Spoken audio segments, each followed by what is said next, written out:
Hi, I'm Amanda Rubin, Global Head of Revenue at Frameplay. At Frameplay, we are first and foremost actually an ad tech company with a layer of mobile in-game advertising. So automation is exceptionally important for us in more internal tools, how we flow, how our team does their jobs, using tools like email automation and meeting note takers, things that make our jobs better and easier.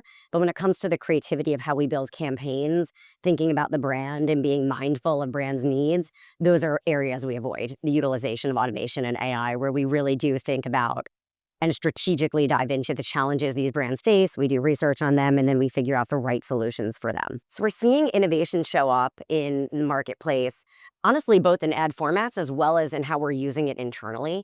From an ad format perspective, we're definitely seeing publishers, brands alike start to think about how we can automate different branded creative experiences based on contextual alignment. So for example, we have 5,000 plus games in our large scale network. How are we using that automation to align the right type of creative messaging with the right types of contextual games? I think that's a very interesting play. Future state, I could actually even see AI creating mini game experiences as ad experiences inside these environments from creative. So that would be more on an external ad format standpoint. Right now, we are measuring it through how we're measuring attention and engagement quality. I do think the measurement of attention is exceptionally important. We need to start to understand how attention becomes an apples to apples comparison across different platforms and types and buckets within the industry. As someone that's been in gaming media for over a decade, we're still lacking the ability to say the apples to apples comparison of our attention versus attention in social or CTV is this much better because, and that's what I'm really hopeful to figure out this year. And it does feel like there's some players in this space that can do it.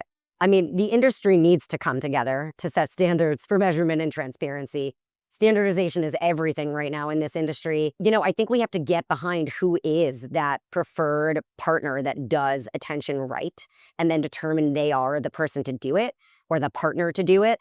Obviously, that gets set very heavily with partnership through the IAB, creating real standardization in how we do that and saying this is what attention means. I definitely think when we think about attention, I remember 3-4 years back, and I'll give Dentsu a lot of credit, they came out with a whole attention measurement. But since that has changed, we're not measuring attention through eyeball tracking. We're measuring it through environmental factors. We're measuring it through other instances of how cluttered the ad experience is, how long the ad experience is. And so there has to be that standardized point. We have to agree that that is what it is. And it has to be able to serve on every platform in the same way. 2030, one bold prediction. I'm going to make it a two-part because it starts with gaming is a core part of the media bucket because gaming and the metaverse and the larger 3D world that is being built right now is where everyone consumes entertainment and media. Where I think that goes as a big, large prediction from an ad format standpoint is that ads are not your typical standard 300 by 250s and flat banner and video experiences. Ads become 3D. Ads become non-playable characters. Ads become interactive units. Brands have the ability to become content creators by showing up as a thing inside of a world. And that becomes standardized 3D ad units. But those 3D experiences are on the rise and merging. And that is what I think consumers will appreciate because it won't be interruptive, it will be additive, it will be fun. And don't we want advertising to be fun?